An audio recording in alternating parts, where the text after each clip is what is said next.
Happy Thursday, everybody. Thank you so much for downloading or streaming the Be Our Guest podcast. The following is the live call-in show for this past Sunday night, July 21st, 2024.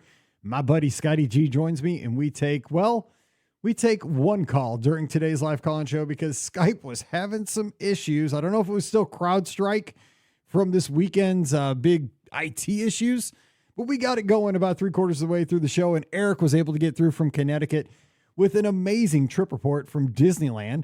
And he talks about a free tour of the Disneyland hotel that you can take. And I wasn't aware of it, so you might want to do this on your next trip out west. Also, some great dining reviews and fun times in the theme parks. And of course, Scott and we talk about some great DCA, Disney California Adventure strategies. We talk about beating the heat in the theme parks. And at the end of the show, we just talk about the blessing of travel, not only to the Disney destinations, but just travel in the world in general. So we really hope you enjoy today's podcast. Don't forget, today's show brought to you by the Magic for Less Travel. We'd love to help you plan your next Disney adventure, whether it's out to Walt Disney World, down to Disneyland, or sailing with the Disney Cruise Line. No additional cost to you. So check out all the details today over at themagicforless.com. Please also use our Amazon affiliate link when you shop online. That one extra click supports everything we do throughout the year. It's beourguestpodcast.com/Amazon. And thank you so much to our Patreon supporters. You guys make this show possible, so thank you so much for that. You can support us as well, just $5 a month, and you'll get a bonus show every week. It's called Mike in the Midwest. Come over this week. We'd love to have you. Patreon.com/beourguestpodcast. Ready to take a trip to the world? You found the Be Our Guest Walt Disney World Trip Planning Podcast. This is where your memories come front and center on our podcast stage.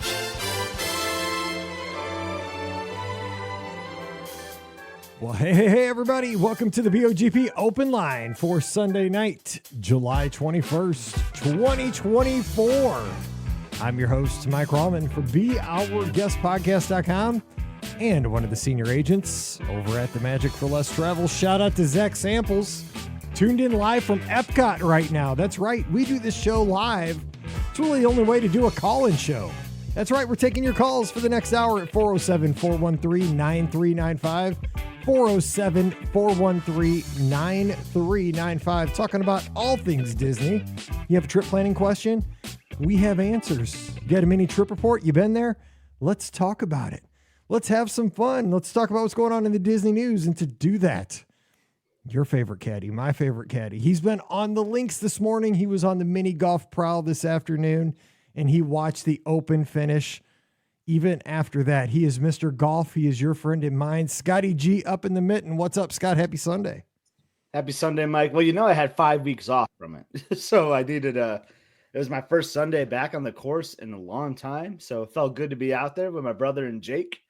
And we looked like we hadn't been out there for 5 weeks. I'll just tell you that. But it was a lot of fun.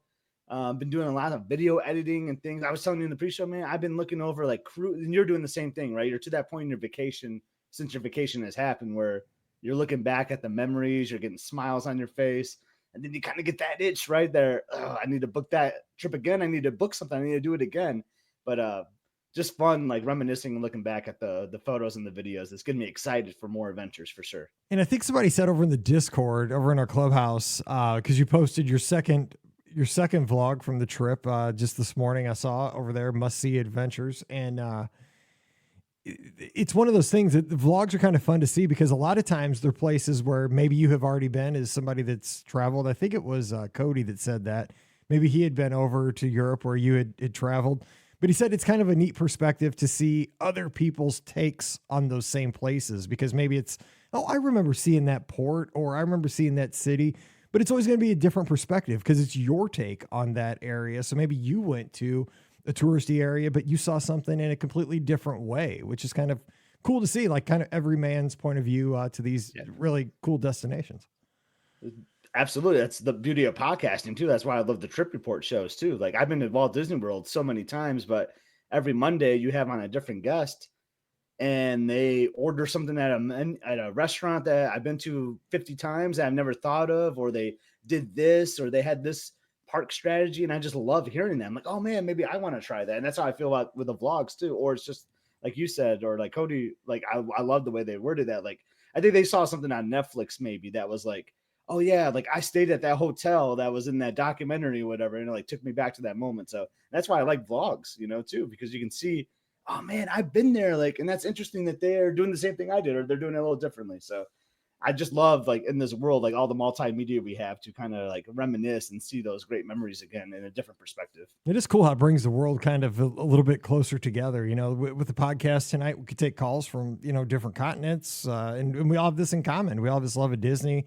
We come together to places like Walt Disney World. We sail on the same ships and get to make these memories together, which is always a fun thing. Technology It's is amazing, Mike, and I thing. thank you for it too. Like, I had a listener from the show email me from Australia. Shout out to Mel. She messaged me on Instagram and then I gave her my email because she had like kind of a longer message. She emailed me about Disneyland Paris. So an American answering a Paris question to an Australian. That is unreal, isn't it? I will tell you what, All Mel because is of you, Mike. she is amazing. And plus, we're going to have a trip report from Australia coming up in the next 2 weeks because I'm recording it a week from Wednesday. It's not Mel either. It's another Australian listener. So we've been working out the time difference. That's always a trick when you're talking to somebody on the exact opposite side of the planet.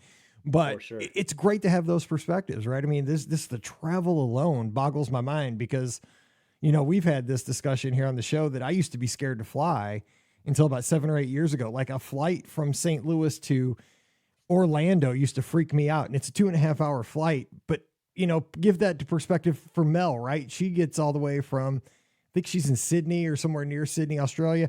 I mean, that's like table stakes, a 2-hour flight. It's like for her that's like me driving to the airport. It's so strange how those things happen. So I'm kind of stalling here because Skype has kind of conked out at us. I'm waiting for the verification code. I don't know if Microsoft's having some issues, but we can't take calls till we get that going. But until we do that, what's going on? So we found out we got some news going on here, and we found out one of my favorite restaurants at Disneyland, it's down right now.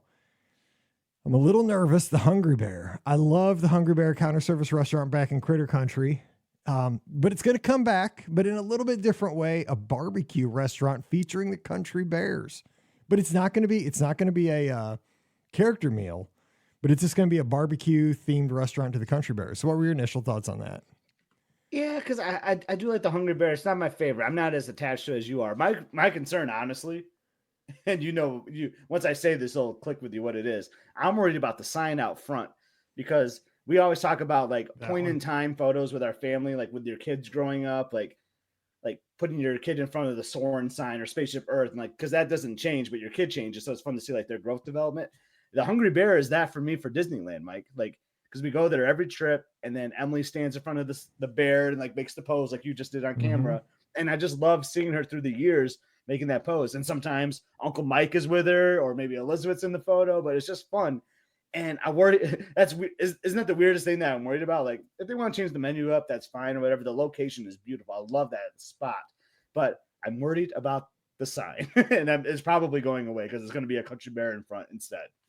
Yeah, I do hope they keep that sign though, because the sign is pretty epic because it says like "Hungry?" and it's got the critter with the tray. I mean, it's pretty. I mean, it fits. But maybe it'll be Big Al now saying "Hungry." Like, who knows? Like, but it's interesting because the Country Bears aren't in Disneyland anymore. Like it's where it's right where they were originally, like right by there, right? That's where the Winnie the Pooh attraction is now.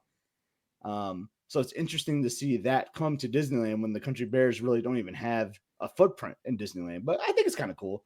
It's just, it's more Disney IP themed restaurants, but that's okay. That's okay.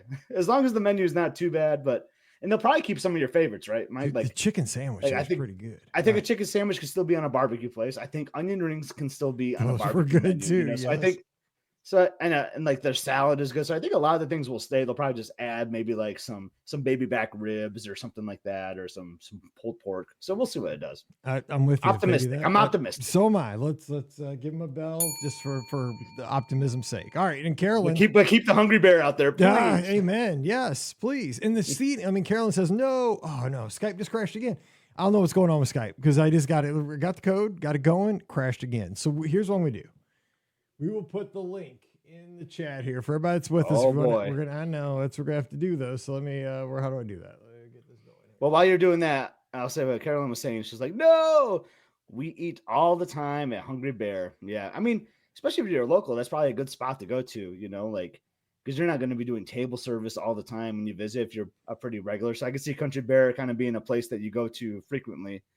And she's saying a quick meal with lots of seating. It's some of my favorite seating for any dining location. You're right there on the rivers of America. Remember over marathon, or now over marathon weekend, over Disneyland half marathon weekend, Mike, we ate there. And our friend Joe with the lizards was doing like a little lizard meetup. We just had done riding pirates as a big group. And then they were going to ride the boat. And we're like, well, we got to eat lunch. You know, we haven't eaten in a while. So we're out there. And then they come by on the ship and like, we're waving at them. Like, I just love that view from out there. So that won't go away though. Right. I mean, the footprint's going to be the same. It's better just, be. what's going to happen to the theme? It's the greatest spot. I mean, yeah, they can't. I mean, I don't know why they would change it. You know what I'm saying? But I mean, Disney has been known to make weird choices when it comes to that's such a great thing. And then it goes away. They don't normally do that, but they have. Makes me a little nervous. Country Bears? Like, I thought it would. I don't know what I would have thought, but like, why Country Bears? I know it's a weird thing to do. Okay, I'm gonna give this one last shot and see what happens here. So 874 got our single use code here. I'll type it in. I mean, because let's see here. I know some things, some softwares are still like trying to bounce back from the global tech issue we had last week. They must use was it CrowdStrike or something like that? Yeah, it was CrowdStrike. I mean, I did it at my gas station, so like I collect points where I save $1 a gallon, you know, and we bring both cars. So like both cars are like half to 3/4 empty. So we went there on Saturday, put in my PIN number and all that to save my $1 per gallon because I'm going to max out at 30, save $30, right? No brainer. And then it says, M-Perks isn't available at this moment. I'm like, no, they must use CrowdStrike. Was my original thought, you know? Well, it isn't working. It lets me stay logged in for like 30 seconds. So we have the link in the chat. If you want to join us, come on in. We'll do a video chat. So there you go. We'll make it more personal. So we got the link in the chat. Just talk our heads off, right? We'll just hang out here on a Thursday. If you're listening on the feed, we'll do that. So if you have questions, just drop them in the chat. Carol says, we eat at Hungry Bear and watch the Mark Twain go by and see the ducks floating by. And it is shady, by the way. Shady in a good way, I think she means. By the way, trees. We see cats wander in the back among the plants and trees because that's always a trivia question on Disney Cruise Line about the feral cats. Did you ever notice that? If you for first time sailors, and I think we have some in the chat. Who was it? I saw somebody just a second ago put that they're sailing the first time. It's Justin right here. He says, "Hello, gentlemen from Louisville, Kentucky. Going on my first ever cruise on the Wish in 43 days. When you go to trivia, they're going to ask a question about which park has feral cats. It's both Walt Disney World and Disneyland. Because I always thought it was just Disneyland, because that's usually what like trivia books will say. But I got nailed by that one on the fantasy this past time. Apparently World has them too. I didn't know that.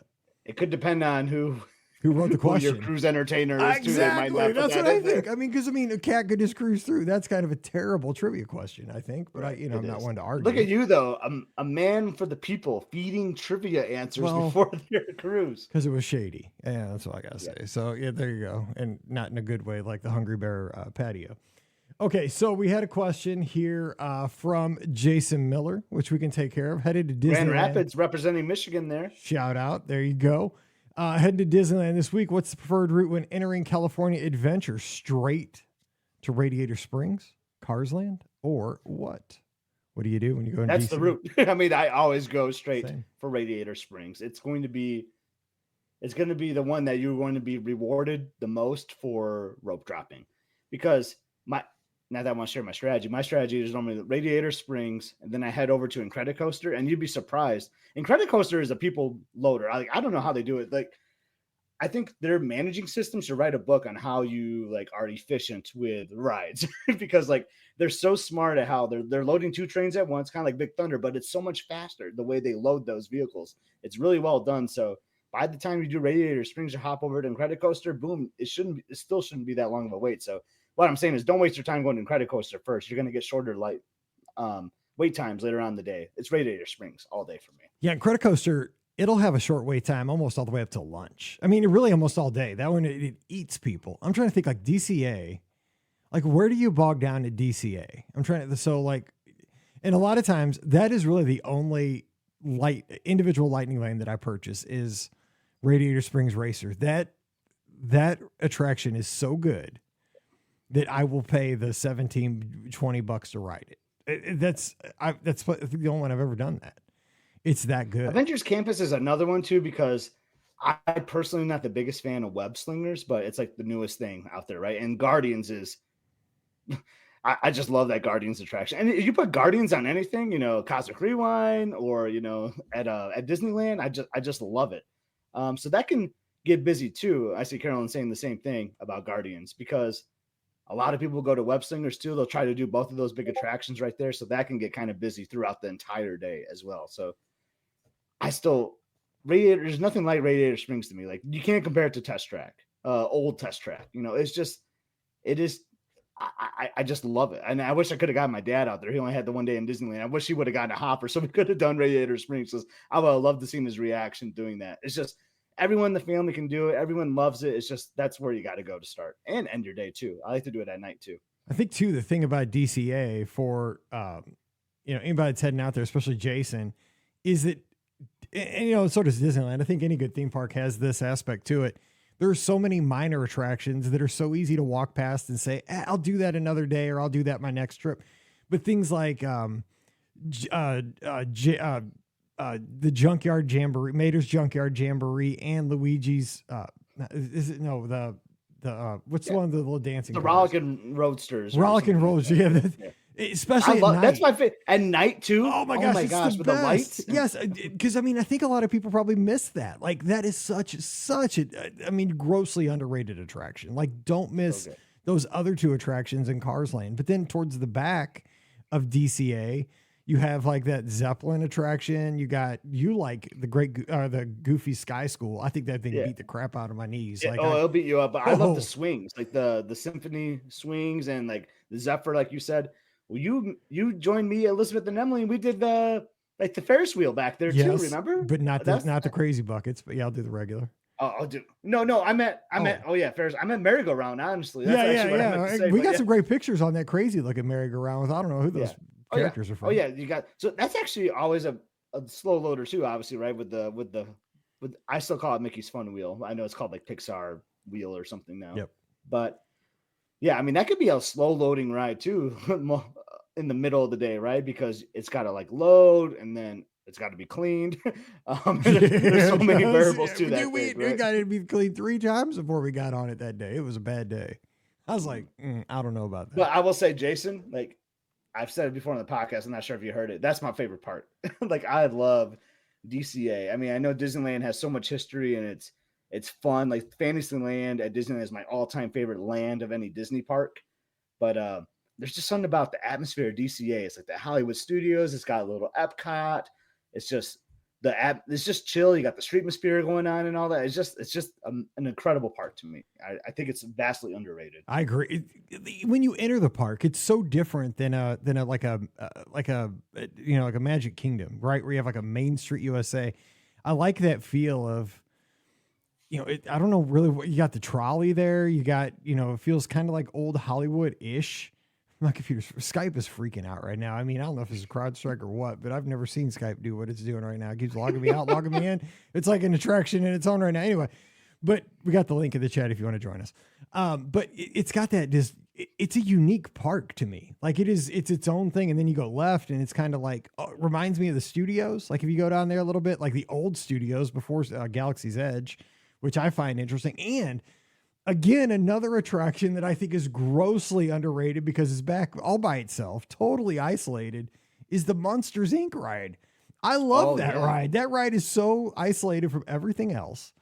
And I love that. It's a cute little ride. I could ride that.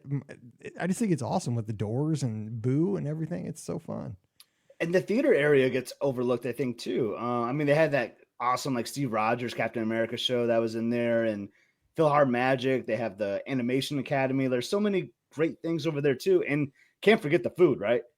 All the, everyone knows I'm a table service guy most of the time, but like when I'm in Disneyland, I'm not. I just love going to like the carts or whatever, like going to like the corn dog cart that they have out there, or just whatever. Like, their counter service is so good. I just love, especially in that area.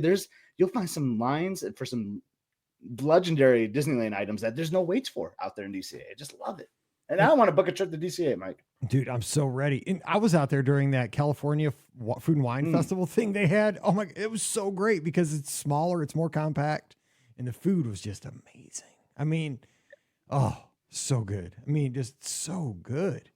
If you ever get a chance, and plus like it was in like the spring. I think it was like in March.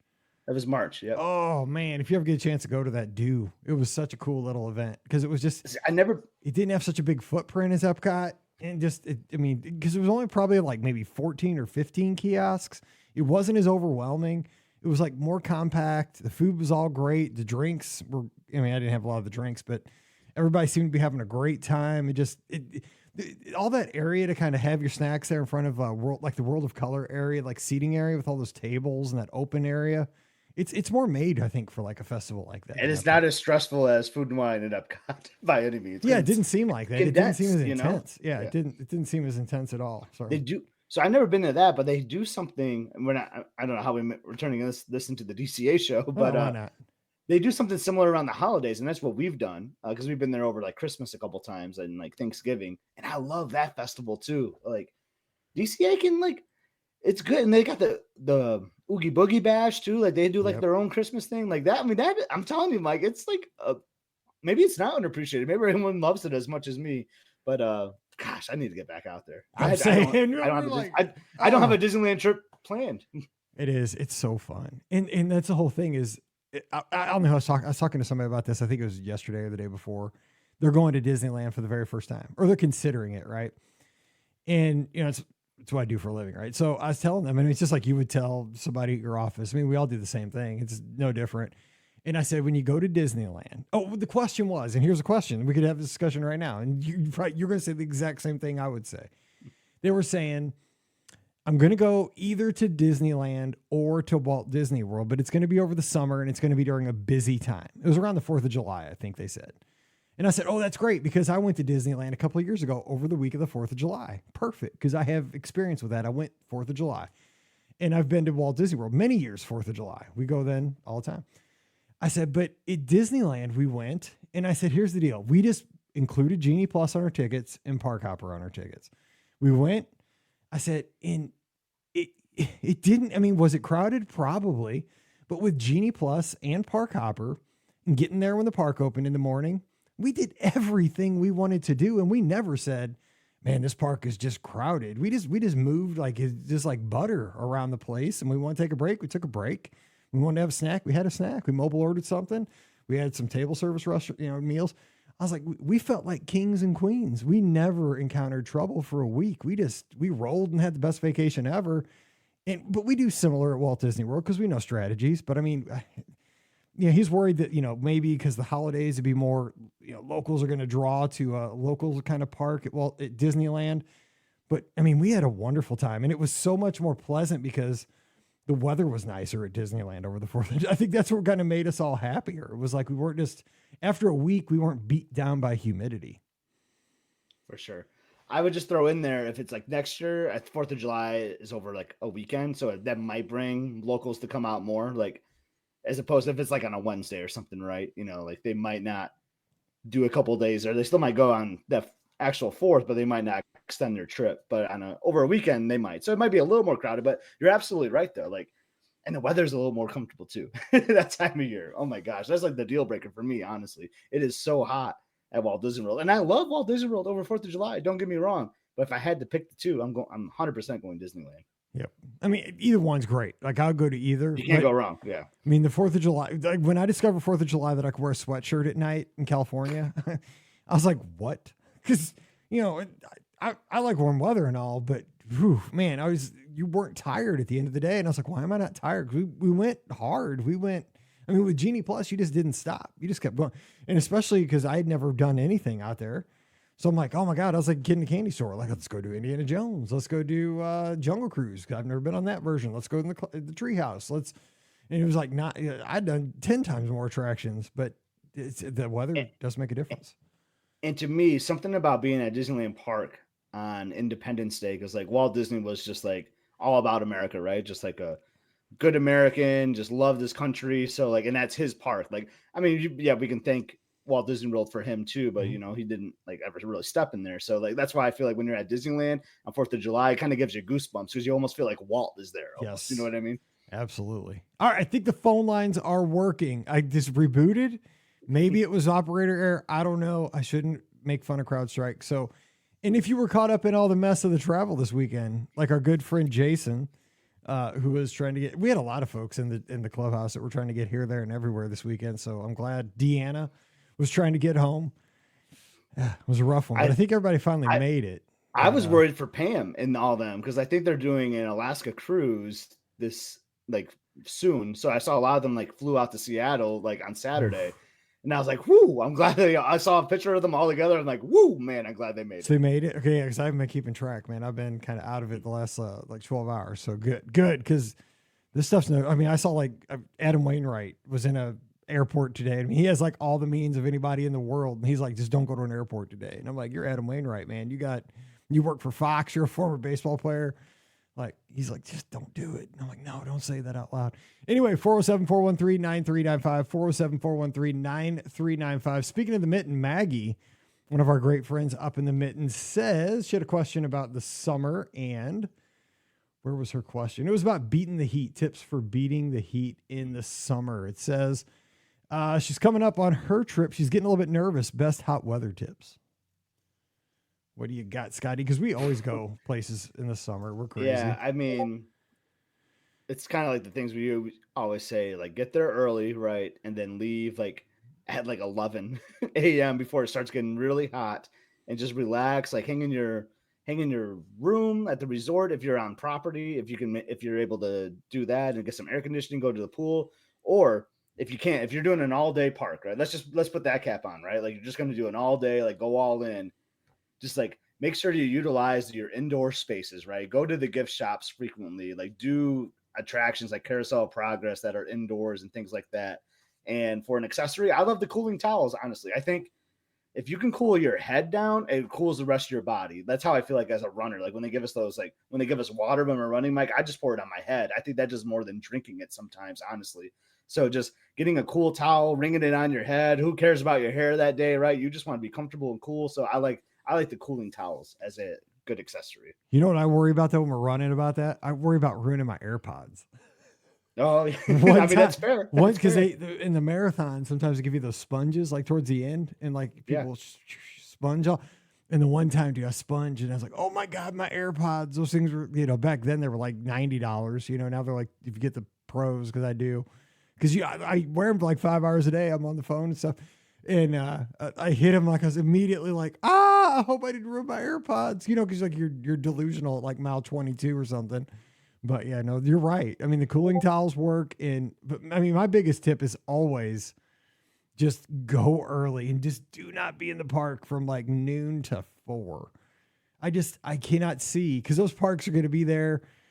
Everything that's in that park from noon to 4 is there from 8 in the morning to noon. It's also going to be there at 8 o'clock at night when the sun's not beating down on you. And it's probably going to be a better experience with the lights on than the hot Florida sun. It's not cool. And especially places like Fantasyland, right? I mean, little kids are gonna be crying. Parents are gonna be just way on edge in the middle of the afternoon. Just take a nap. I mean, I know like not everybody's a napper. I am. It just recharges you. It like it's like you get 2 days in one if you do it that way. Get up early. Take a nap. Yeah, I like doing the outfit change with that too, because then it really 100%. Does feel like a brand new day. Yeah. Plus, your shirt is already like soaking wet from sweat. Yeah. from the morning. But I also like like I said, like the cooling towels accessory, because Maggie might be talking about things you could bring into the park. I know to bring up our great friend Pam. She loves those fans that you put around your neck. Yeah. So does Ricky. And I've never used one. Our friend Beth has one too. So one of the last trips we were with her, it was hot, and I was like, all right, Beth, let me try it. I got to see what it's like. Or maybe she really like, Scott, you got to see what this is like. And Mike, it was great. I thought it was really great. Like, I don't necessarily like the look of like walking around with like a fan around my neck, but I like being comfortable. So like, I think it's worth like getting the looks, right, of having a fan around your neck. So looking at those, I know they're on Amazon. Use the affiliated link that Mike has, but yeah, please. I think those can be a lifesaver too. I mean, I see people wearing them all the time at the ball games. Like when you watch Yeah. the Cardinals games, they show the shots of the crowd. Today, I was watching, they were playing the Braves, and they showed a lady, she was chilling like a villain, right around her neck. I'm like, well, I mean, she's cool. Doesn't look cool. She cool. literally is cool with that. She's apparently, her husband looks a lot more miserable than she does down in Hotlanta. So I guess they work. Yeah. So the thing is, it's all about, just jump out of there. Like George says, he's down in San Antonio. So he knows, he's a runner. He knows about the heat. He's always out there just putting in, work out in the heat, hydrate. That's the biggest thing too. And I mean, again, not everybody has to think like an athlete, but you got to hydrate before the fact. Like you can't say, oh my gosh, I'm starting to get hot, I need to start drinking water. You got to drink water the night before. You got to hydrate. You got to pre-hydrate, because that's your body has a hard time catching up. So just, drink some water the night before, a couple days before, get yourself ready, because especially like Scott, you're coming from Michigan. I mean, it's a big climate change. Like it's not that different than St. Louis, but the difference is I sit in air conditioning all day in St. Louis. Like I'm not going to be outside for 8 hours in July when I'm here. So it doesn't matter. I mean, if our climate's the same, I'm not going to be outside all day. I'm avoiding it here. So you got to be ready. Oh yeah.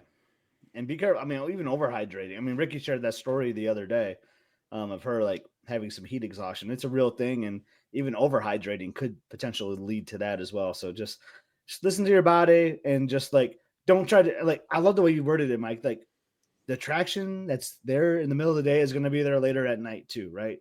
Park hours are usually extended a little bit in the summer. So take the break, even if it's, because I worry about, like, you just think like not everyone stays on site, right? So it could be hard to go back to a hotel. Like that's a lot of work, but the resorts are free for you to go to using Disney transportation. If you want to just hang out, like go to the Contemporary and just hang out on the concourse for 2 hours and just get the AC. My favorite thing during the pandemic in 2020 it's like one of my favorite counter service restaurants now is going to Gasparilla. We would take the boat over there at the Grand Floridian, and they were great. They were like, have a seat, enjoy some air conditioning, take your mask off, relax for a little bit. And we would sit there for like an hour and a half, just cooling off. It was so great. And you can do that any time of year, right? So like, that's another thing I recommend. Similarly, go to a resort. What I used to do when I was at the Magic Kingdom and I didn't want to go back to Pop Century, I'd take the boat over to Wilderness Lodge. And so I'm not talking the big fireplace. This wasn't during the hot time of the years. This was during like another time, but there's a fireplace. It's like up on the 5th floor. So you got to go up a little ways, and it's like a little nook. So it's like on the 5th floor, you got to look for it, but there's like a little alcove kind of thing up like 4th or 5th floor. There's like a little sitting area. And I just went up there and took a nap for like an hour, maybe an hour and a half, just in a chair. I fell asleep. And the only reason I woke up was because like a custodial person was vacuuming and they hit my foot. And so they're like, sorry, sir. I'm like, no. I looked at my watch. I was like, holy cow, I've been asleep for like 90 minutes. But man, it's the best nap ever, because like that background loop was playing. And like I was all amazing. Like, I was like, because I think it was cold. I think it was like during the winter time. It was the opposite. And like I was all warm by the fireplace. I was like, okay, I'm good to go now. Like I went back to the Magic Kingdom and like finished off the night. I was like, let's rock. It was perfect. That's so awesome. But it's like you got to think outside the box. All right. And Maggie's saying they're Epcot people. So we keep giving this example of taking a break at Magic Kingdom.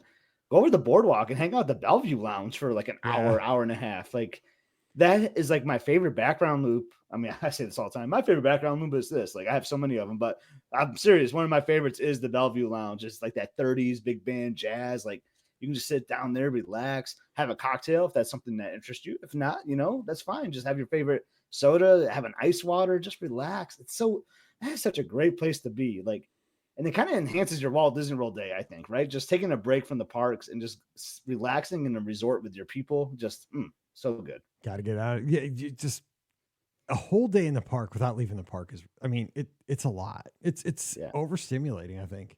Even like our one day in Paris, we're like, we gotta leave, and it wasn't hot by any means. It was just like, we got to get off our feet for a little bit. And just, you know what I mean? I think it's just like it's a mindset, right? It's just like you need a reset, I think, at some point. I mean, even with work, like you can't sit at your desk for 12 hours. I think sometime you got to work and say, okay, I got to get up, maybe take a walk for like 30 minutes, grab a snack, and then come back and you're recharged. I think it's just how the brain works. You just got to I think it's why a park hopper, honestly, if you can get a park hopper, it does kind of help.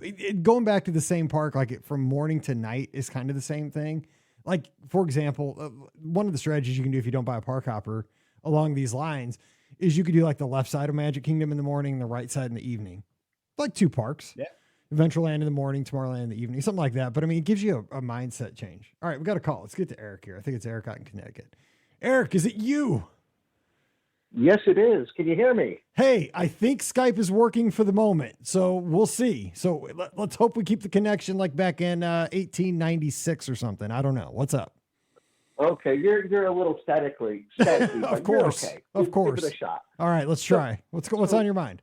I'm calling because 2 weeks ago I was in Disneyland, and I thought I'd give you a call and a little bit of tips and things that we did over there. Not enough for a full trip report, but some interesting things that I wanted to share. Sounds good. It's a Disneyland night, so let's do it. So we, the first thing that we did was we stayed at the Disneyland Hotel, which was wonderful. We were in the Adventureland Tower, which I'm told is the original actual tower. We did something that they offer at the Disneyland Hotel every day, which is a tour of the hotel. At 1 o'clock, anybody who is there can go and meet by the hat, and you'll have a guide that'll give you a 1-hour tour of the history and locations in the Disneyland Hotel. And I think there were maybe 4 other people on this tour. And it's really like this little hidden treasure. They talk about the people who originally owned it, which wasn't Disney. It was now I can't remember their name. But it wasn't originally a Disneyland hotel owned by Disneyland. It was owned by someone else, and they only bought it in 1988, I think. And they showed you all around the place. If anybody is in the area and they're not staying at the Disneyland Hotel and they want a great taste of it, they definitely should take that tour. Have you ever taken that tour, any of you? I didn't even know it was available. And I I've didn't know stayed it there, existed. and I love the Disneyland Hotel is my favorite. And I've stayed there 3 times now. And I didn't even know that was an option. But guess what? It's on my radar now. Oh, you absolutely have to take it. It's only an hour to an hour and a half. They go through the history from when it was just, as she said, it started out as 8 rooms and only 7 of them were actually available because one of them had to serve as the offices, to all the different ways they has been configured through the years. They talk about the theming of each of the towers, how the towers have kind of moved around as Disneyland has developed. The only place you don't go is the new BBC building. They saved that for, it just hasn't been worked into part of the tour yet. But it's definitely worth taking it, especially if you are a Disney fan. And it's a great midday break. It's only an hour long, takes place around 1. You really should check in at the desk and tell them that you want to do it, because they said sometimes space is limited, but usually, like, most people don't even know about it. I'm glad you told us. Carolyn didn't even know. And Yeah. she's like our Disneyland expert out there. That's awesome. Yeah, I'm in. We tried the new restaurant that they keep talking about at the Pixar Pier, Great Maple. Oh, I want to go there. So yeah, I mean, did you like it? It's definitely the menu's geared towards me. It's got the stuff I like. I found it to be fine. It was a good breakfast. Was it anything special? I didn't think it was anything special, but it was good. You know, I wasn't disappointed in it, but I don't think it's worth a trip over. If you're staying at the Pixar Pier Hotel, you should definitely check it out. If you're not staying there, I'd say stick to things that are in downtown Disney or the Disneyland Hotel. It's good, but not worth a special walkover. See, that's my kind of restaurant, though. Like, I like just the restaurants when people say, it's nothing special. Like Olivia's, I think a lot of people would say, it's a restaurant. That's my favorite. Like, it's just that's my style, though, and everybody's got their different styles. I like it though. That's cool. Mm-hmm. Yeah, I'll give it a shot. What was your best meal though of the trip when you were out there? Let me ask you that. I still really love Earl sandwich. Good It's call. always going to be my best meal when I go to Disneyland. There's just there's nothing bad on the menu. The original is just hands down one of the best sandwiches I think anywhere. I know it's kind of like a fast food joint. It's not like this big sit down thing, but Earl sandwich is just delicious. And I know you're a devotee of it, I believe.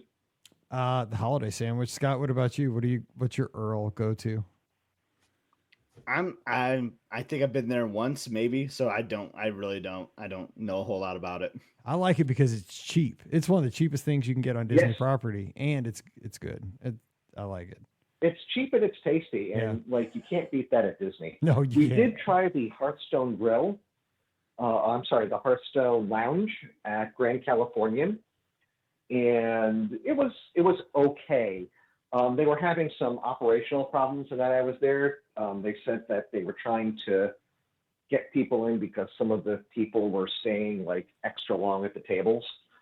So it's probably colored by the fact that we had a reservation and we still had to wait like 45 minutes for it because they couldn't get the people before us to leave. So I'm going to give them a pass because we were a little hangry by the time we got in. Let's see, what else? The parks themselves. It's been a long time since I've been there, and I figured that like we'd need to get Disney Genie Plus, and I didn't think we needed it. The crowds for Disneyland were pretty light all day. Nothing really got over 40 minutes. And this was the week after the 4th of July. Nice. Everything was, I consider 30 minutes in Disney basically a walk-on. And everything except Indiana Jones and Rise of the Resistance felt like they were walk-ons. Rise of the Resistance kept going down, so we never got a chance to ride it. It's a great ride, but it's a ride you kind of play chicken with getting on sometimes because it goes down all the time. So we never made that one, but we managed to do everything we needed to do, and we had plenty of time left over to go back on them again. It just wasn't necessary. I was surprised at how light the crowds were. It's great for you to get out there and have that opportunity to get as much as you want done with low crowds. That's good to hear. Let me ask you this, 'cause I always like hearing this. What's your kind of favorite Disneyland attraction that is uniquely Disneyland? Like for Scott, I know if I ask him, it's going to be Alice in Wonderland. That's his go-to. No, I was going to say the same thing. Is it the same for you? Oh, Eric, you're my guy. I like it. There you go, Dave. Absolutely. There you go. It's the dark ride that you don't get anywhere else.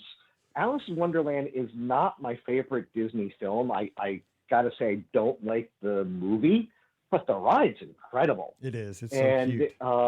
The upgrades that they put in it when they last refurbished it, they added, a few projection technologies and a few extra things, are really well done. It's a very special ride. When you go outside on the top, you have the monorail next to you. You have the Matterhorn next to you. You can see the teacups and the storybook canals. It's just quintessential Disney. And it's one of the original rides too. There's something really special about it. If I was going to ask my girlfriend, Donna would say it's a storybook canal. It's relaxing. It's just a nice little ride. And we found out another interesting fact. If you are the first person of the day to ride the storybook canal, we weren't, but if you are, you get to sign a guest book saying that you rode the storybook canal. They've been doing it every day of park operations. Huh. So if you run right there, you can get your name in the guest book at Disneyland. People probably get trampled to do that, just like back in the day. Remember when they used to do the Tinkerbell thing at Magic Kingdom, right there through the castle? Like Wake Up Tinkerbell? There was that store. Oh, this was like 15, 20 years ago. Yeah. So it was, now it's the store that's the Bibbidi Bobbidi Boutique. Like if you go through the castle at the Magic Kingdom, right to the left, before you get to the carousel, the store used to sell hats or something back in the day before Bibbidi Bobbidi. And every morning they'd have a ceremony where you would wake up Tinkerbell, right? But it was the first kid that got there. And so it turned, they put it on like online on some website, and it turned into like some kind of just like Boston Marathon every morning and just like running of the bulls, right? For like 6-year-old girls or something. And people were getting killed for it to be able to wake up Tinkerbell. So they had to stop doing it. That was a long time ago. Well, I can see that. Yeah. When I was growing up, I would have killed to be able to pull the sword out of the stone. Well, I mean, we all saw ABC TV back in the day, don't we all? I mean, Scott and I tried in the middle of a marathon. It's one of my favorite pictures here in the studio. And Paige. We were unsuccessful. We were very unsuccessful, but we tried. You know what? I saw everyone doing it in Disneyland Paris, though. Like, so they must not care about it as much over there. Everyone was pulling it. Or maybe they're just a little more magical. Yeah, probably. Maybe. I mean, they get the Olympics. As far as Disney California Adventure, we saw the Pixar Pals Parade, which was very short. It was about 15 minutes, but the floats were excellent. It had a lot of energy. The Soul float surprised me. It was just the guy who played, I can't remember the character, the lead of Soul. Yeah, Scott's uncle. It's Scott's uncle, Joe. Joe Gardner. Yeah, thank you. Was just fantastic. He was dancing all over that stage, having the time of his life. He was probably the best character actor that we saw the entire time. So definite shout out to the guy who was playing Joe in the parade. And the World of Color is a new version of the World of Color. Before it, they have a Inside Out 2 preview show for the first one, like 5-minute pre-show. That's all scenes from Inside Out 2. And that was also really, really good. Inside Out 2 is really an excellent movie if you get a chance to see it. And it was nice to see that they realized that and how big it was. And they added a little bit to World of Color for a movie that had just come out. Disney's usually a little bit slow with that type of thing. I'll say that's pretty quick. Well, one of my favorite things, this is kind of related, kind of not, like on our trip to Europe, because that movie had just released, so it was the big movie. I got a photo/video of 5 different countries, like with their poster of Inside Out, like in different languages. Like it was kind of cool. Like you would just see like the minor differences of all like 5 countries in their movie poster. I thought that was kind of neat. And yeah. Now I had to go see the movie because obviously I love Pixar and Disney movies. I love the Inside Out one. I'm just trying to get caught up on life. I need to go see that. I'm glad that it sounds good based on your opinion there, Eric. Yeah, I love seeing those posters, by the way, that you put on social media, because it was kind of cool seeing this, like the different language. Because I mean, you could tell it was my favorite was I think it was the Paris one. It was like vice versa. It was what it was called. Yeah, it was just like I was like, I don't read any of those languages, but they're cool. Yeah, It's exactly. a good name for Inside Out. Well, I mean, I heard they're both sad, so I don't watch sad movies either. I mean, I don't watch movies pretty much ever, but man, every person I talk to said that's a sad movie. Like it tugs at your heartstrings. I don't need to cry. I don't know. I didn't think it was that. It was touching. Touching. Oh my gosh. It's about, dealing with fear and anxiety. Yeah. And I do that every day. That's what I was someone saying. I got a who, 16-year-old. for a while suffered from an anxiety disorder. Yeah. It demonstrates it really well. It really shows it in a good, smart, worthy way. Yeah. So I highly recommend it. I will have to check it out. Yeah, Mallory watched it with Zoe on the cruise because of course it was showing like every 2 hours on the ship. They watched it. 2 other things before I go. The way we got there was using the train service in California. Ooh. We were staying down in San Diego, and there's a number of trains that go between San Diego and Anaheim. The Amtrak goes like 4 times a day, and it was only $24 each way. But there's also something called the Coaster, I think it's called, which goes from Oceanside near Encinitas, maybe 20 minutes outside of San Diego, and that was $12 each way. It's really easy to get to the train station in Anaheim, and then either a short bus or Uber ride to the parks. So if you have anybody out there who's going to be in San Diego and they really want to get a Disney fix, take a look at the train schedules in Southern California. The ride there is beautiful. You go right along the coast. You go right through Camp Pendleton, but you go right along the beaches of Camp Pendleton. It's one of those rides where there's a part where you think the waves are going to come up and hit the train. Oh my gosh. It's gorgeous. Awesome. You can see the surfers in the morning. It's right along the beach. And that's about, 20 minutes of the trip. And that alone was worth the ticket. It was beautiful. For sure. And it's that cheap. Oh my gosh, I would love to do that just for the attraction of that. Like, forget the practicality if you're going to Disneyland, but just to see the views and all that. Oh my gosh, that's cool. Well, we were talking if we lived in San Diego, we'd be up there like once a month. Oh yeah, using this train. Oh yeah, 100%. It's cheap, it's easy. So those of you going to San Diego are thinking that like Anaheim, it's far away. It's an hour and a half ride there, hour and a half ride back. You're sitting there relaxing. It's definitely worth thinking about adding a day or two. Heck yeah. Stay overnight for one night. Gotta go up there early and come back late. Excellent. Finally, one thing I forgot about the tour. They let you into the e-ticket lounge in the Disneyland Hotel, which is their concierge level lounge.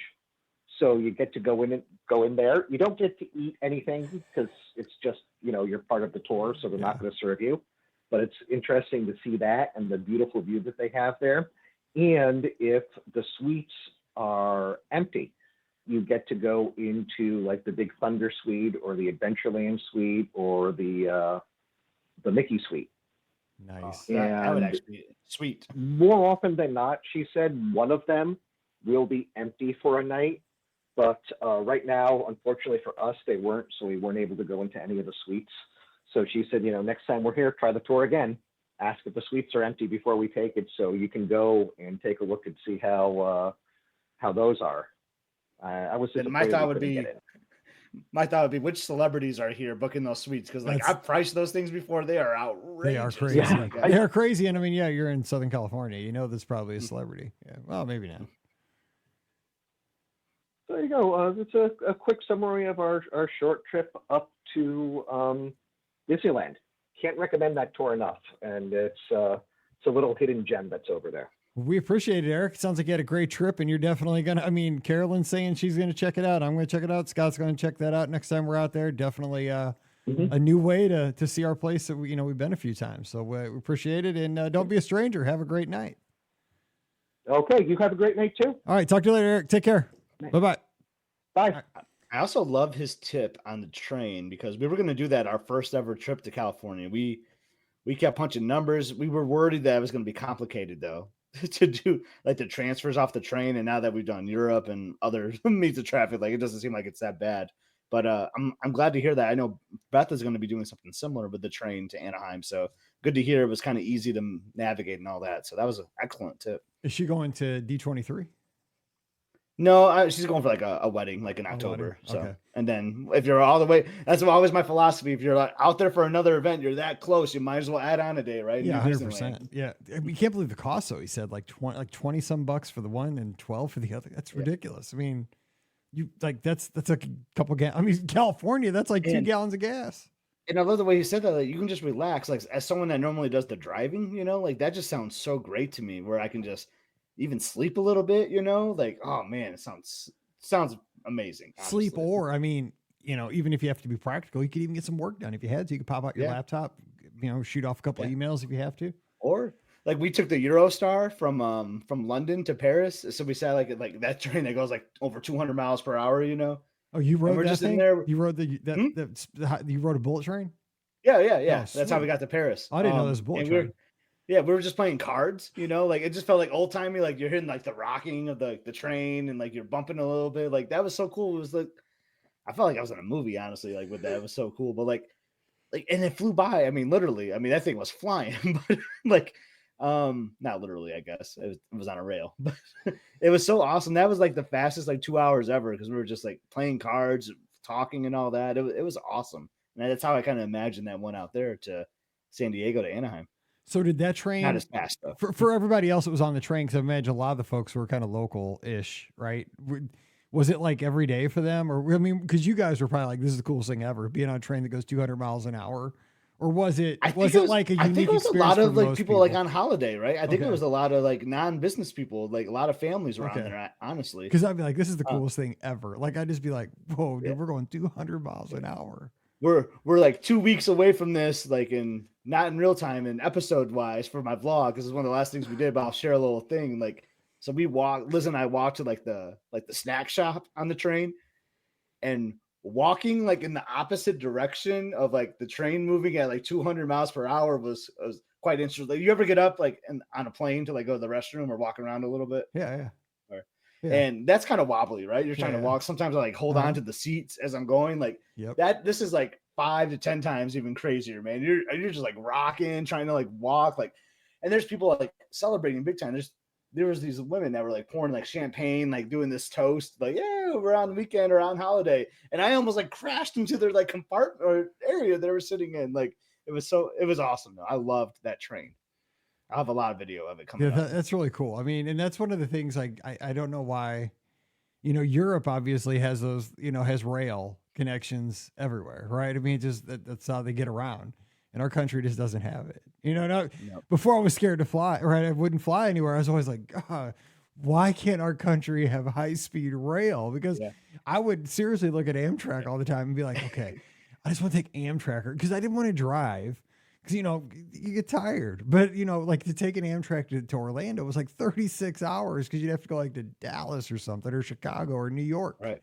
Oh, that'd have been the best. Funny you say that. So in Emily's government class last year, one of their assignments was like writing to like a politician, like a local politician. So she wrote a letter to one of our senators, and it was about that exact thing, Mike, like to bring like the high-speed rail to the United States. And she did all this research and had all these numbers as to what all the benefits are, what the cost would be. And like, it was like really elaborate, like, cause she wants that too. Like, how great would that be? Like, it would be awesome.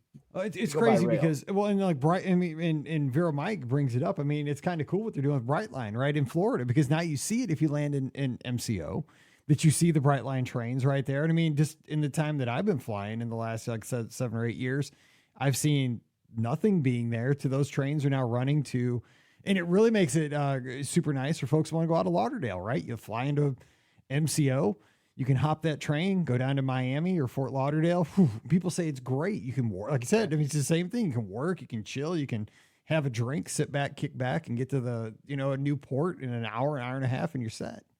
That's cheaply. What our WDW Today buddy, our former buddy, Hotchberg, that's what he does all the time. Because I think he's based out of Orlando. Yeah. He cruises out of Miami all the time. He loves it. Yeah. Like, I see why. Like you were just saying, like you can get on the Wi-Fi, respond to some emails, relax. Don't have to worry about the traffic and driving. It's consistent. I would live by the rails, man. They're all over for sure. I mean, I guess that's what people in metropolitan, like New York, I guess that's similar to like a subway system, right? I mean, everybody that's probably in a metropolitan area is probably like you guys, from the Midwest, you're like, you people from the suburbs that have drive everywhere. What are you talking about? But I mean, that's just, I think it would be super cool to have that opportunity. Yeah, and like Chicago has it too. Like I mean, I've been on some rail in our states, but nothing quite like what I was seeing. No, but I want to go 200. The whole trick is I want to go 200 miles an hour. Like that's the cool part. Like, and they've talked about that. I mean, you speaking to Emily doing that for like a high school project.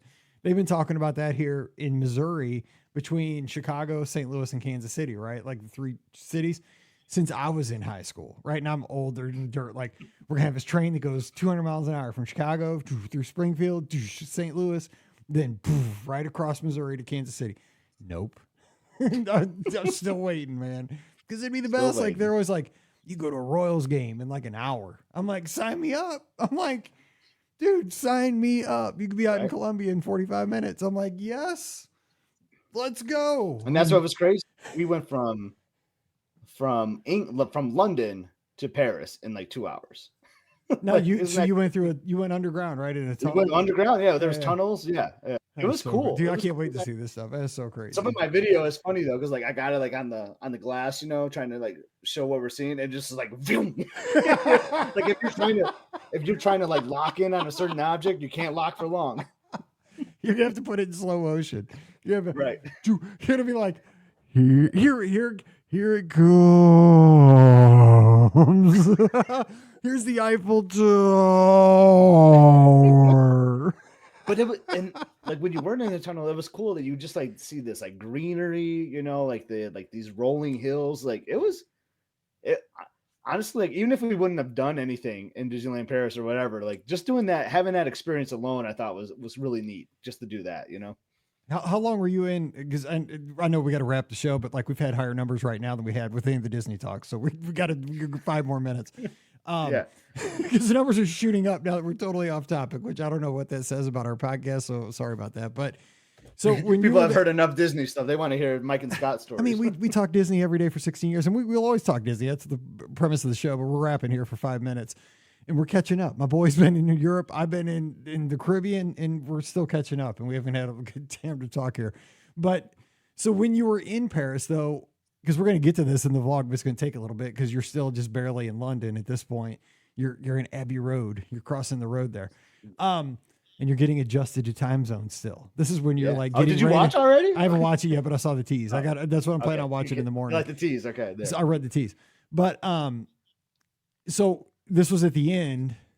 What was something in France though? Like, because I know like you were kind of sad probably because you knew it was kind of coming to the end. Like what was something that kind of jumped out at you that surprised you about France though? Like outside of anything besides so like parks? Paris in general or just France? France. So I'll tell you, let's talk about that Eurostar trip. So the train station was unbelievable. Like the structure of that thing. And like, we just don't see stuff like that in the States. You know what I mean? Like this is hundreds of years old. Like, and it's just this unbelievable structure, like the logistics, they know what they're doing there. So we get out into like the city center off of this train.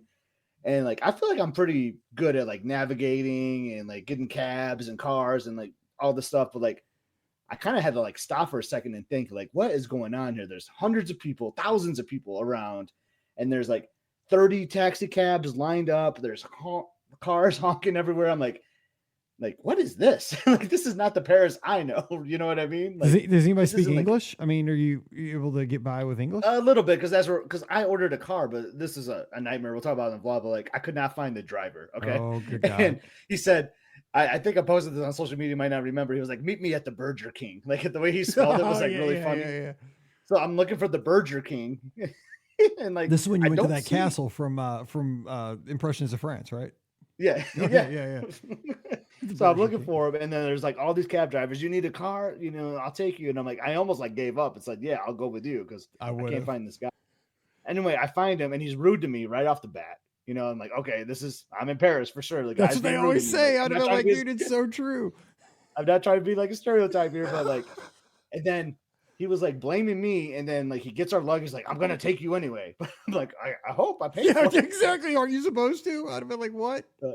But he gets our bags, and then he's like, I'm sorry. It was actually my mistake. I was in the wrong place or something. I'm like, oh, okay. So you yelled at me, and then you're admitting that you were wrong. Like, I don't know. It was just weird. So anyway, driving through Paris there, like, so we didn't go by the Eiffel Tower or anything like cool like that. But like the parts that we saw, it just wasn't what I expected, Mike. It felt dirty. There was like graffiti all over the place. Like, really? Just, yeah. And I don't know if it was the Olympics because like there's like cops like everywhere, like security everywhere. So it might have been like prepping for the Olympics a little bit. So yeah. And I'm someone that's like, I'm not gonna like take a first impression. Like if you go to a restaurant, if they had a bad night, I'm not gonna write it off. I like to give things chances and opportunities. So I'm not gonna like write off Paris by any means. I mean, I still want to see the Eiffel Tower and all that other stuff, but my first impression wasn't the greatest. Like it felt off to me. And then once we got out of there, it got to Disneyland Paris, which is completely different. Like that's not even Paris. Like that just seems like an American theme park in France. It's really what it is. But it was good. But like my first impressions though, it was like, oh, I don't know. This isn't how I pictured it to be. You know what I mean? But I think the American, because again, I've never even been outside the country except for cruises, right? So I have no idea. But like when I picture Paris, I think it's because it's like a postcard to me. You know what I'm saying? Like anything I would see when I actually go there, I think would have a hard time living up to my mind's eye, because like my perception of Paris is Impressions of France and Soarin'. That's it. And I mean, what is it? It's the postcard version. So if I see any kind of graffiti or any litter on the street or any traffic, that's not it. It's going to be neighborhoods and places like that, right? Right. And we just happened to go through an interesting part of it. So, and there was like a lot of protest happening too. So that's, I mean, like there was cops and police force everywhere. So there was just there's just some unusual activity happening. And then when you go to a new place, like, the most romantic city in the world, right? Like you got the Eiffel Tower, you got the river and all the gondolas and like all this great music and all this, like you don't think protest and cops and graffiti, and that's You're just like, what I saw. So I take just me didn't to see the the right patisserie. I parts. need the patisserie. I know, exactly. I need an eclair. But other places I went in France were amazing, like Mont Saint Michel. We went to Coruna, like I can't remember the name of where I did the Green Venice. Like that was, you'll see it in the vlog and we can talk about it too. But like France was gorgeous. Like the little villages we went to were amazing. It was just that 30 to 45 minutes that I saw Paris, which obviously was not the whole thing, right? I did not see the whole thing. I just saw a certain section of it as we're trying to get on the freeway. Like I think we went like 3 or 4 miles and it took an hour. I mean, that's how the traffic was. It was so bad. I just that's what I think about is cool about podcasting in general. Like we talk about Disney, but I think that it gives you an opportunity to learn more about the world. I mean, with all kinds of podcasts. I mean, we talk about this all the time. I listen to tech podcasts, listen to retro podcasts, listen to video games. We all listen to different things, but in the end, we get to learn about other people and other places. And, I've never been there, but you have. You're like my brother, and it's cool to be able to have this discussion for 10 minutes and just learn about, because, that by proxy, I've learned something about Paris and about France. It's cool. It's so cool. Yeah. Podcast. I mean, yeah, it's amazing. Like the reach we have now, like when we were in high school or college, younger, like we didn't have this stuff. Man. I mean, I seriously, I know I'm older than you, but I mean, we used literally encyclopedias and then moved to like, to basically like Worl. Yours was on a CD-ROM, which was static. And then, Wikipedia and we use impressions of France as we were exactly. You're like, but I mean, my basis is still impressions of France. Like I want to see people on 10 speeds with, shorty jorts and, no helmets, like, where's the race? Get me in. I still want to live. I still want to do like, I mean, I know we're going long, but like a big point of this with the cruise was to see different places and not have to pack up every night. Right. Mm-hmm. So that we can get like little taste of things to decide, where we want to do a longer trip in a certain location. So like, I do want to spend like a week long in France, and like schedule itineraries and rent a car. That'll be rough, but do something like to transport around and see the places we want to see and not be forced to by the cruise line. But it gave us a taste of all these things. And I still want to do a Impressions Day Scott or Impressions Day Gardner, where we go around and do a lot of the things in the video. We did 2 of them, actually 3 of them, I think, even like through the cruise line, which was awesome. But I want to do more. There's so much more to see, and I can't wait. I can't wait to book that trip. Like that's gonna be epic. Well, it's always fun to take that first bite, right, and just get the taste of it, and then say, "Yeah, I want to come back for more." Because that's like we went on our cruise to the Eastern Caribbean, right? I got my first bite of seeing this part of the Caribbean. It was so different than the Western, and like I can't wait to get back. We saw Tortola, we saw St. Thomas, but now I want to see St. Martin. I want to see St. Kitts, and my boss is the same way.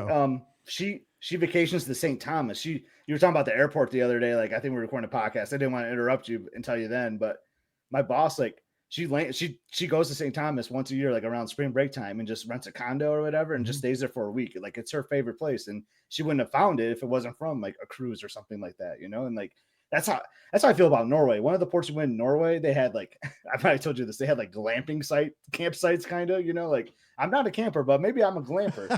And sounds like I could spend a week there. There's 600 people that live like in that town, and like, I mean, there's tourists, obviously, like when the ship comes, like the population, like, quadruples, but, I could just see myself going to Norway and just hanging out there for a week. Yeah. Oh man, it was so good. It was so good, Mike. No, it's so funny because, well, Sandy and Andy, Pam's sister and her husband, like they do the same thing at St. Thomas. They fly into that airport, stay for a week. Oh yeah. That's where they went for their honeymoon.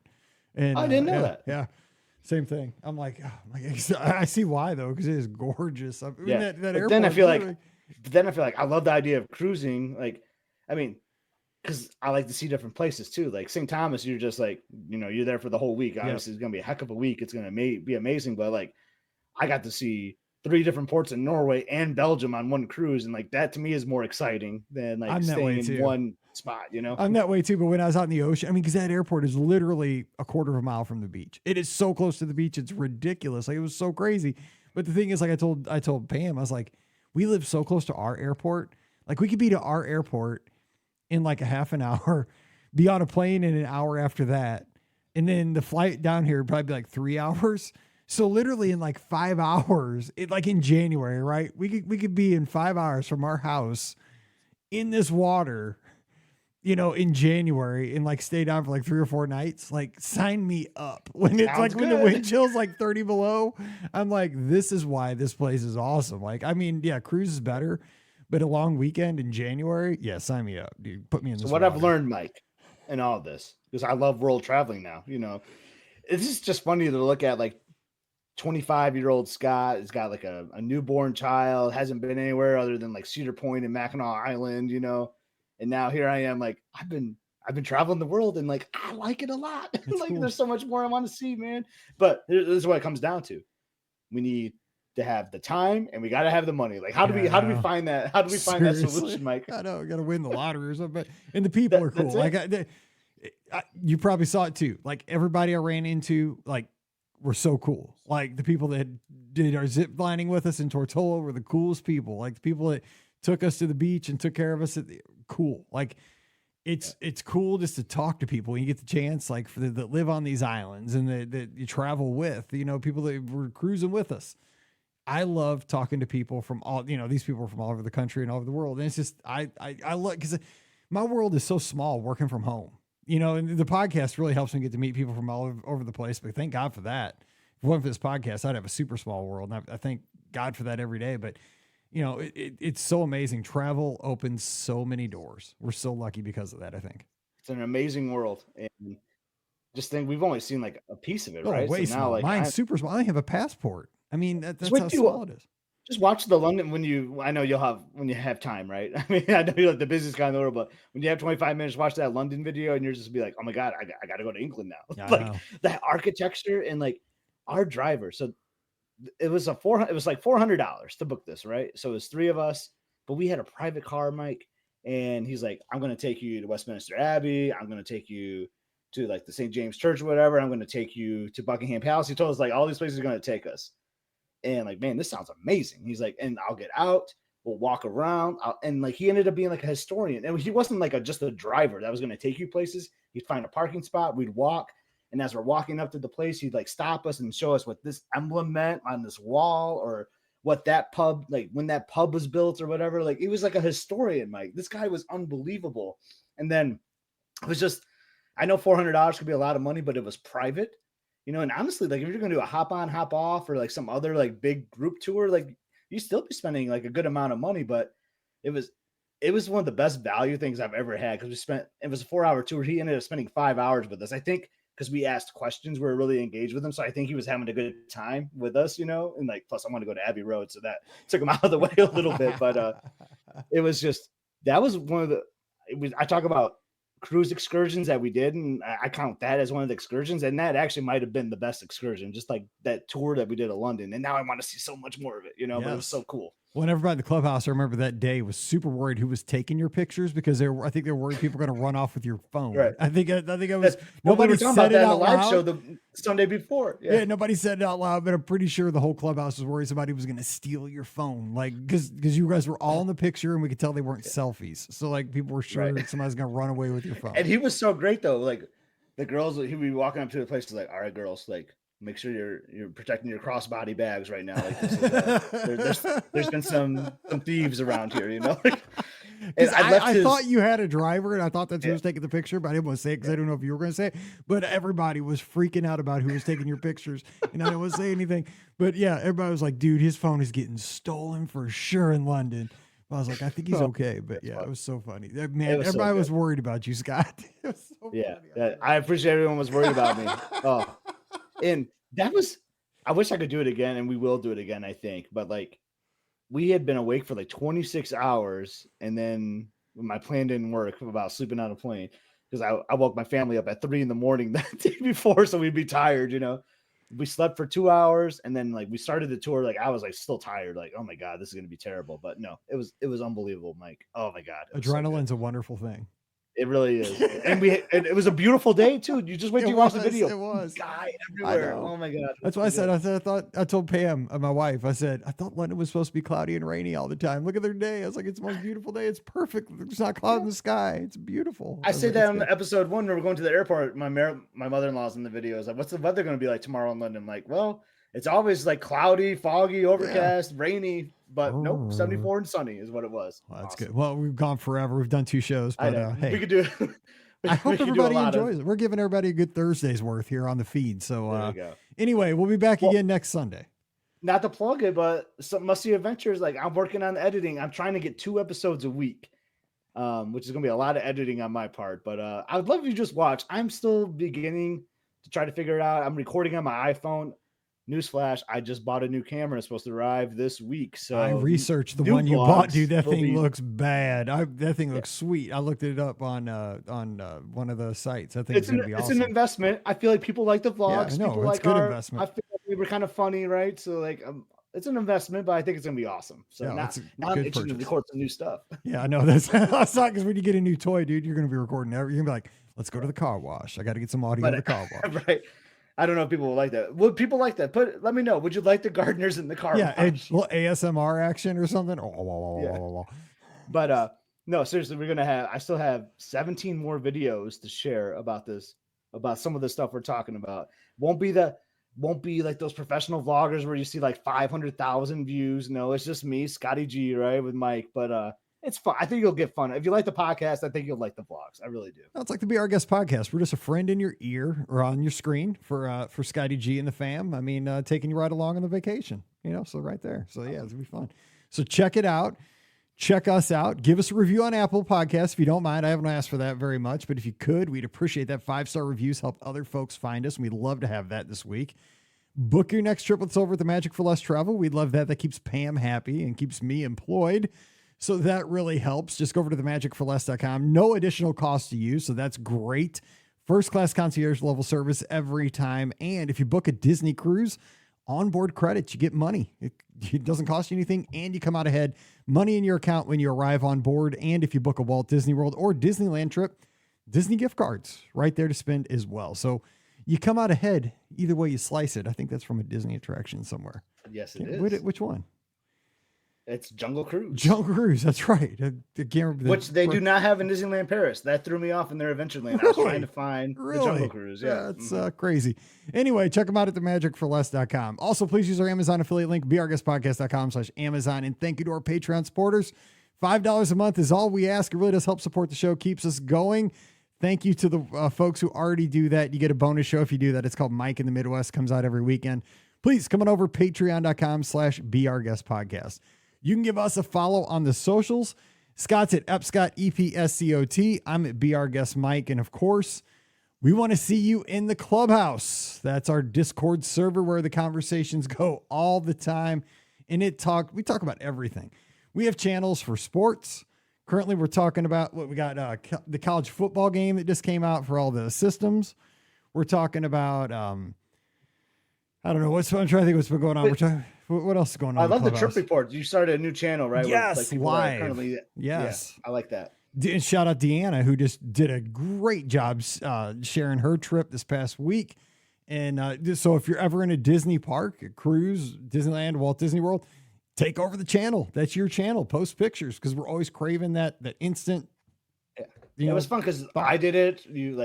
I think it was Dr. Kai. I think it was Ella that suggested, like, can we have like a Scotty G in Europe channel? Did. And you're like, oh yeah, I'll change it for now. And then I tagged you in. You did your amazing cruise, and then you're like, let's make one for the people, right? Exactly. I like that idea. Well, because it was the living room, and I'm like, let's just make a separate channel. This is getting a little confusing. So yeah, so just coming over. That's going to be an awesome channel. So yeah, we got the living room channel.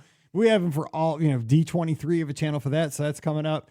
Disneyland, of course. We have the international Disney parks. Just come on over and we just hang out. We have the living room channel. We talk about our corner of the world. So if something's happening up in Michigan or, I post them when I go to Dairy Queen sometimes, just a fun Saturday night, just coming over, hang with Disney fans. Over 1,000 of us are in there all the time. So beourguestpodcast.com/Discord. We'll see you next Sunday night for the call-in show.